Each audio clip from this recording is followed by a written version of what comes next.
Yang namanya sholat duduk itu tadi, pertama Pak, syarat bergurunya harus tahu dulu. Sampean mau bekerja satu perusahaan, untuk supaya diterima, persyaratan perusahaan itu harus diterima dulu.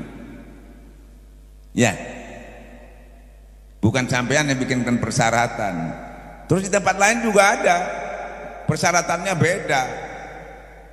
Nggak boleh di sana kok boleh, di sini nggak boleh, nggak boleh. Di mana sampean itu mengikutinya, persyaratannya harus diikuti. Seperti misalnya Nabi Musa, nggak tanggung-tanggung lagi. Nabi Musa sudah sepandai itu berguru kepada Khidir. Padahal Khidir ini bukan nabi. Orang cuma diberikan ilmu laduni sama Allah. Ya, memang dibuat begitu. Cuma ulama mengatakan dia nabi supaya level.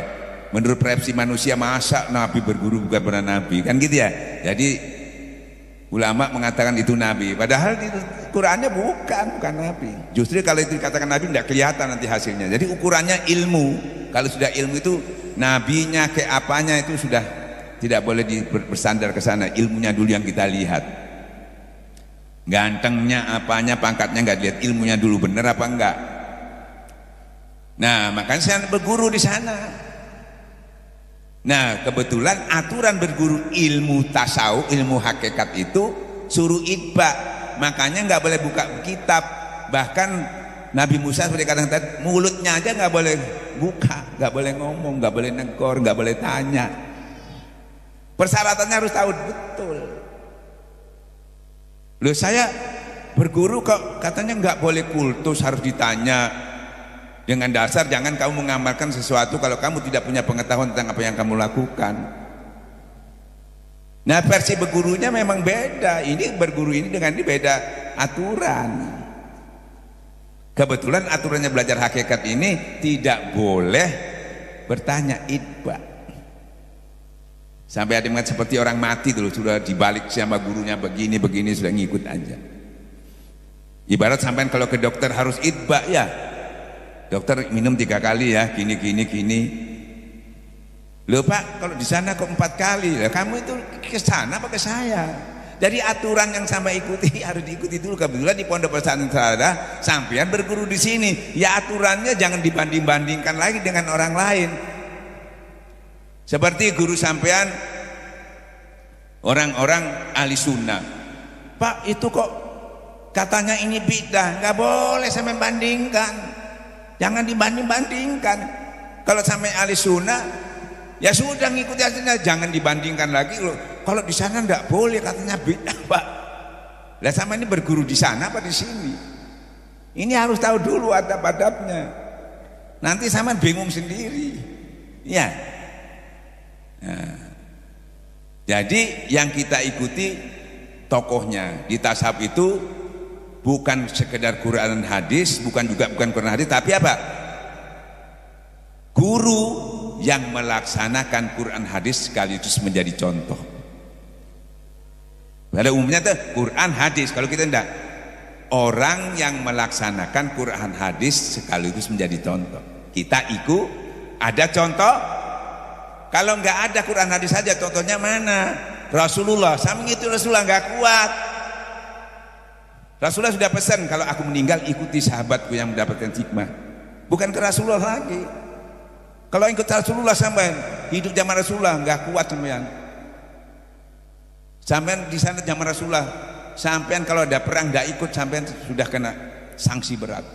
Sampai-sampai yang sudah baru kawin aja belum jinabat, dipanggil perang berangkat Pak. Sampean dipanggil ngaji aja bisa, oh enggak saya sibuk, nggak ada sanksi. Kalau dulu sampai ini anak sampean ikut perang, kasihkan kuat sampean. Perangnya Rasulullah dulu sholat Pak, sini nggak pakai perang aja sholat susah. Ini perang sholat harus sholat, bisa sampean lakukan. Coba lihat tentara-tentara waktu perang itu, ayo sholat, Allah berhenti, nggak bisa. Jadi berat. Rasulullah sholatnya sampai bengkak. Yang kaya tetap, yang miskin tetap. sama pengabdiannya. Sekarang yang miskin punya alasan, wah saya miskin nggak mungkin bisa ikut, cari uang aja belum tuh dapat, ikut gini saya nggak bisa. Yang kaya juga, oh saya repot nih, banyak usaha saya nggak mungkin saya datang, sama aja. Ternyata bukan kaya bukan miskin karena imannya Nah kalau zaman dulu tuh yang miskin bisa, Abu Zar, Bilal bisa ikut berjuang, jiwanya pun hartanya pun diberikan. Yang kaya juga pernah bisa. Kenapa? Bukan miskin kayanya, karena ininya kuat. Nah kita selalu kan nggak tahu patokannya dari harta itu bisa enggaknya. Bahkan dua-duanya nggak bisa, miskin sudah nggak bisa, kaya juga. Ternyata dulu kenapa bisa, yang miskin bisa? Karena faktornya ternyata imannya yang kurang. Kita nggak tahu, nggak ketemu solusinya masalahnya. Makanya Torekat memberi nih solusinya, ternyata kurang dekat kepada yang kuat. Ya, mudah-mudahan itu jawabannya. Kedua, sholat itu tadi. Makanya kenapa guru duduk ya? Kan suruh idba, ikut aja duduk. Dalilnya mana? Nah, ini kalau orang tambah pintar, tambah cerewet biasanya. Abah itu bukan orang bodoh, orang pintar, tapi dia ngambil sederhana, nggak menyulitkan, mudah. Sekarang dalil itu yang kamu ambil tuh harus dari orang yang jujur, orang yang bersih, ya, orang yang berilmu. Ya, ini dari mana? Si Fulan, gimana orang ini? Tukang bohong apa enggak? Jujur, enggak pernah gini, enggak pernah hianat, soheh, gitu kan? Dasarnya gitu ya. Abah itu sederhana. Ini dari mana? Sholat duduk ini dalilnya dari mana? Dalilnya dari guru saya. Karena guru saya itu melaksanakan, saya melaksanakan. Sohenya dari mana? Guru saya nggak pernah bohong, guru saya nggak pernah nipu. Ya, ya saya ikuti, kan? Enggak, ini Qurannya mana loh? Ini guru ini nggak mungkin dia melaksanakan sesuatu. Maka saya katakan tadi, dia dasarnya rawinya mana? Rawinya guru saya. Dari mana pengetahuan ini? Dari si Fulan. Kan sama juga itu. Lah kamu dari mana? Dari guru saya. Dasarnya soheh enggaknya tergantung tukang bohong enggak, penipu enggak, ya soheh.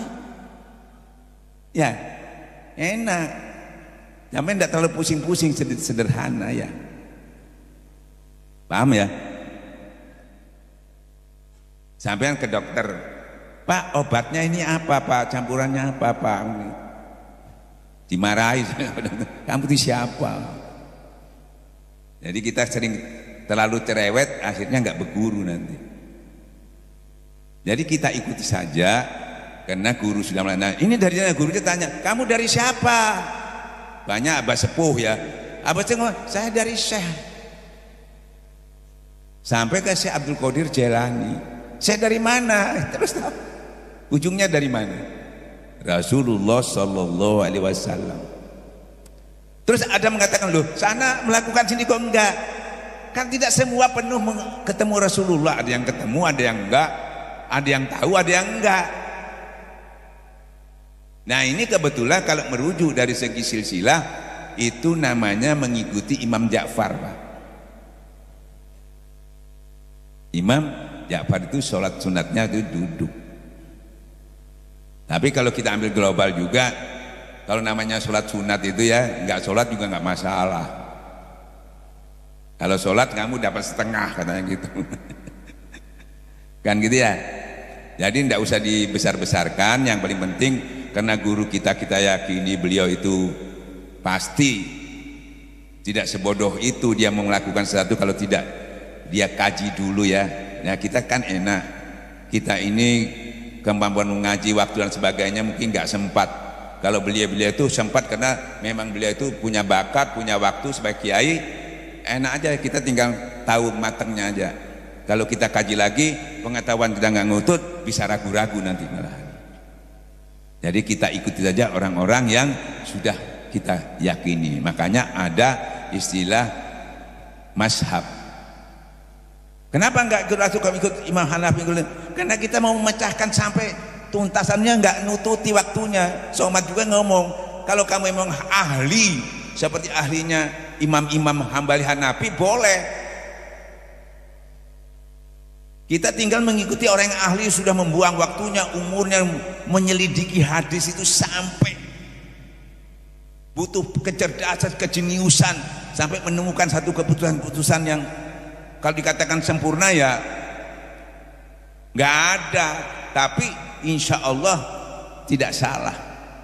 Tidak salahnya di mana? Istihad itu diambil dasarnya. Istihad itu walaupun kamu salah masih dapat satu.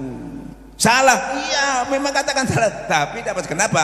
Karena beliau beristihad itu untuk kepentingan umat. Salah aja, tapi kan masih dikaji. Masing-masing orang belum bisa membutuhkan salah benar itu nggak bisa. Hanya Allah mengambil kesimpulan, yang tahu salah tidaknya itu ya itu Allah nanti. Tapi kesalahan yang lipat hal benar dilakukan, persis dilakukan, tapi hatinya kotor, habis kebenarannya itu tadi. Ya, jadi kalau melihat dari contoh dohirnya itu, sisi lainnya ngambil di Ja'far Shadiq tadi. Nah, jadi itu mengambil dari situ dasarnya di kitabnya itu, yang saya ketahui di situ ya. Yang paling penting sekarang hal-hal yang sifatnya ya hanya sifatnya itu muamalah ya, sifatnya muamalah saja ya. Dalil-dalil doib aja itu boleh dipakai karena sifatnya bukan untuk yang kan gitu ya. Nah, jadi masih bisa dipakai walaupun doib. Ya, saya kira begitu. Dukung channel ini dengan subscribe, dan jangan lupa nyalakan loncengnya, akan ada video-video baru yang mungkin Anda suka. Kalian boleh membagikan video ini ke saudara maupun teman, karena berbagi itu kebaikan. Semoga Allah membalas kebaikan Anda.